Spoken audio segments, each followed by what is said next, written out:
In January of 2026, we witnessed a geopolitical colony collapse. This comes from a term in biology for when a hive suddenly fails. The worker bees disappear, the queen is exposed, and the structure, even though it is physically standing, becomes a ghost town overnight. That is exactly what just happened to us. We are told that the airstrikes in Venezuela, the occupation of Minneapolis, and the clampdown on digital speech are all separate random events. But the Mayan count of days says otherwise. Time is not random. It is cyclical. And when we overlay the ancient trecenas, the 13-day energy waves of the calendar, onto the headlines of the last 30 days, a terrifying pattern emerges. This is not a month of accidents. It was a month where the shadow of the Mayan archetypes took the wheel. Welcome to the Mayan Astrology Autopsy for January of 2026. Today we are analyzing the 3 fracture points of this month to understand why the Empire has officially entered its villain arc unlike ever before.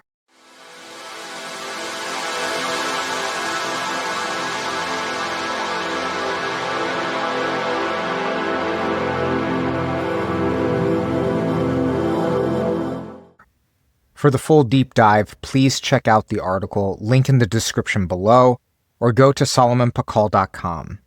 That is the Mystery Codex on Substack. First, let's look at the atmosphere. The weather of the month. January was dominated by 3 distinct waves. We started under the trecena of Men Tzolkin, the eagle. Now usually the eagle is the visionary, but in the shadow it is the surveillance state. We saw this immediately with the new TikTok terms of service. It wasn't just a legal update, it was the eagle sinking its talons into the global mind, demanding total submission. Just like the state, the eagle sees all, and in January it decided to own it all. Then mid-month we shifted into Lamat, or Canil, the star. This is warrior Venus, but this isn't love goddess. It is about performance, and a beautiful war, so to speak. This is very much like the Star Wars of the classic Maya period. It's not total war like we see on Mars. It's violence used for civil control. This explains the visual shock of Operation Metro Surge. The convoys in Minneapolis, the uniforms, the press conferences. It was a performance of power, a pageant of control. Finally, we descended into where we are now. Emosh, the crocodile, the reptilian brain, the performance broke down, and raw violence took over. But within this atmosphere, there were 3 specific days that broke the world. 3 days where ancient history bled into our reality. Fracture point number 1, January 8th. The day Operation Southern Spear removed Maduro from power in Venezuela. The sign was 12 Kame. Transformation and death. Now check the receipts. On this exact energy, in the year 684, Khan Balam II took the throne of Palenque, but he could only do it because his father Pakal had died. 12 Kame is the system of the ends. It teaches us that for a new era to begin, the old king must be buried. And on January 8th, America didn't just intervene, it acted as the reaper. Fracture point number 2. The arrival of strangers. January 14th. The sign was 5 Abe, the road. In the year 378, a general from Teotihuacan named Fire is Born arrived in the Maya city of Tikal. He was not a local.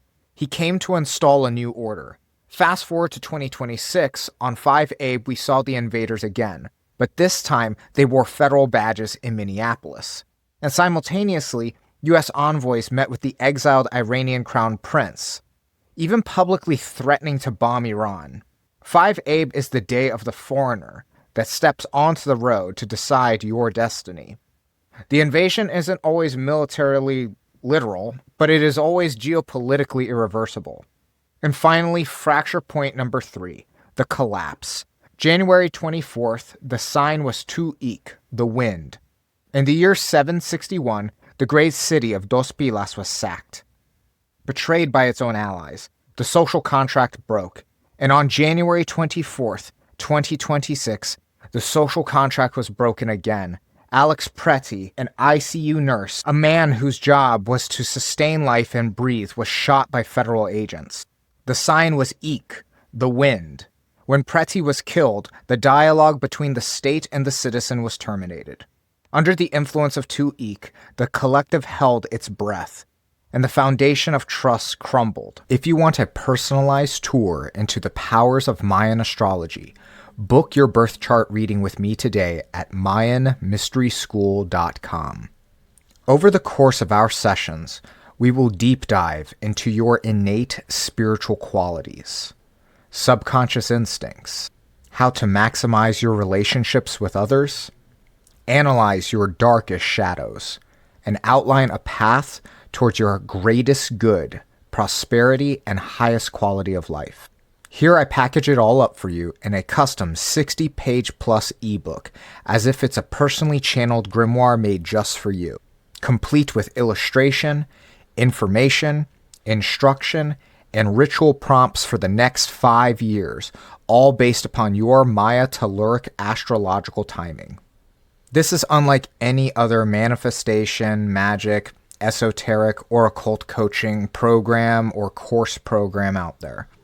The depth, rarity of Mayan ancestral practice expertise, and actionable results makes your Mayan destiny divination a one-of-a-kind experience. But book now. Due to the immersion involved, I can only take a few clients on at a time. I look forward to working together. So what now? The autopsy is complete.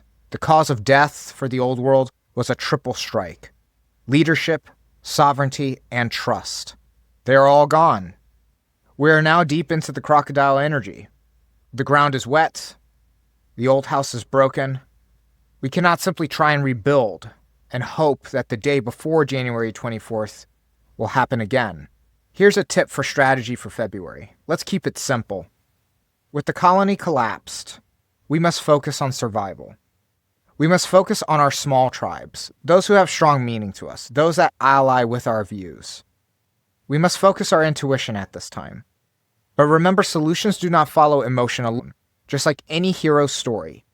To make it through the mud, you need to balance the crocodile's instincts with the king's wisdom. Stay tuned, and I'll see you in the next wave.